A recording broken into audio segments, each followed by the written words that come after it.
Papatawa ng isang buwang preventive suspension ng bus company na Nova Auto Transport matapos masangkot sa aksidente. Ang dalawa nilang bus ang magkahiwalay na insidente kahapon at kaninang madaling araw.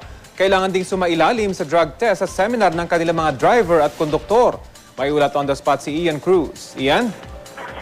Yes, Rafi, 30-day preventive suspension nga ang ipapataw ng LTFRB sa buong fleet ng bus company na Nova Auto Transport. Nasa 76 yung bus ng nasabing kumpanya. Kaugnay ito, Rafi, sa magkasunod na aksidente na kinasangkutan ng bus kahapon at kanina madaling araw. Ayon yan kay Attorney Jaime Jacob, ang chairman nga ng LTFRB na base nga sa nakarating na ulat sa kanila, mukhang ang Nova Auto Transport umano ang may kasalanan sa nabanggang motorsiklo. Napatid, Rafi, na mula 2009 ay umaabot na sa 16 na insidente ang kinasangkutan ng Nova Auto Transport, kasama na nga yung nangyari kanina madaling araw, at pang-10 raw ang Nova Auto Transport sa may pinakamaraming aksidente sa mga pampaserong bus sa buong bansa yan. At bukod sa preventive suspension ay kailangan nga rin sumailalim sa drug test at seminar ng mga driver at konduktor.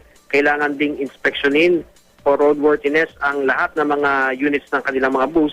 At ngayong araw din, Rafi, ay naglabas nga ng 30-day preventive suspension ng LTFRB para sana ito sa 10 unit ng Nova Auto Transport na may biyaheng Baclaran Bagong Silang via Commonwealth Avenue dahil nga sa kinasangkutang aksidente ng bus na may plakang TWR 949 kahapon ito, kung saan nga mahigit 20 katao ang nasaktan. Nabatid din, Rafi, na kasama sa una sanang masususpende ang bus na na-aksidente naman kanina madaling araw na may plakang TWR 959. At Rafi, nandito nga tayo ngayon sa East Avenue Medical Center kung saan kakakausap lamang natin kay Dr. Malana ng East Avenue at binanggit nga niya sa atin na yung isa sa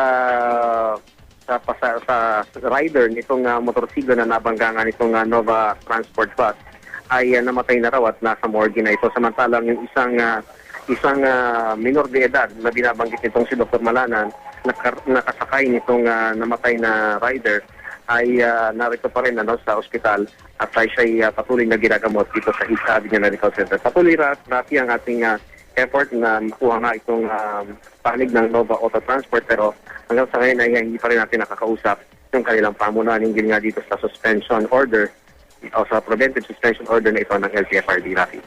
Maraming salamat, Ian Cruz.